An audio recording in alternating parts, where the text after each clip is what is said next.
Hello, my name is John Paul, and today I'm going to be taking a look again at Module 4, The Power of Our Passions, Theory and Research on Strong Attitudes. So there is a lot of theory and research in just in general, data in general about strong attitudes. So there's a few things you should know first about them.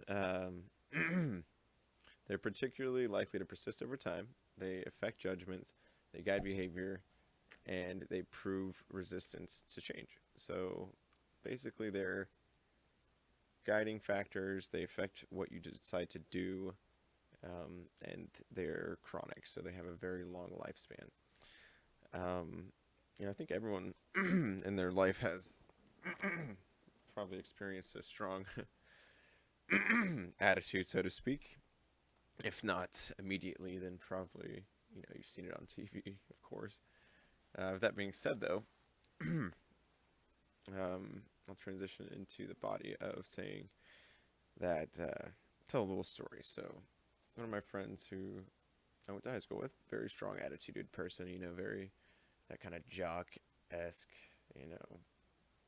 very influential, had a lot of friends. He was a cool guy in general, but didn't really make the right decisions.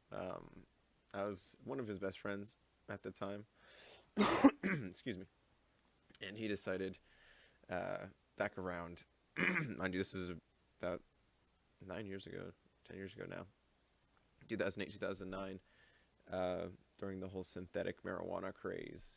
He was totally into it because he was in sports and he couldn't do the real thing. So he's like, yeah, let's do the synthetic marijuana. And essentially, all joking aside,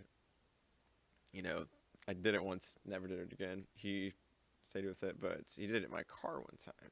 So, all in all, I only did this because he influenced me to do it because of his strong attitude. So, he was very, I think he chose me because I was a little bit weaker of an attitude. But it was also, my choice to give in to that peer pressure in that same sense. But he kind of guided my behavior, so to speak. But in the end, it wound up getting me arrested, actually. Funny story short. Because he left it in my car, and, me and my stupid friends were out drinking one time, and one of them had a beer.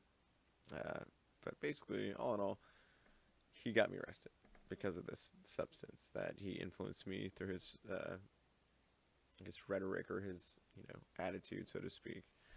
But with that being said, I think this is a very important module because overall it looks at a lot of different factors of your neurological, how your brain really, if it's a more of a genetic thing, perhaps, is accessibility, is an ego, things like that. All come in and play a factor, including my own, into why those decisions were made. So, yeah, just kind of take a look at, I would say in conclusion, just take a look overall at who you're around, their behaviors, their attitudes, the caliber of those attitudes, if they're a strong attitude, if they're like me, they're a weak attitude, so to speak, quote unquote. But just kind of second guess it, I would say, because you can really, really make the wrong decision like I did. But I'll be the guinea pig. So thank you and have a nice day.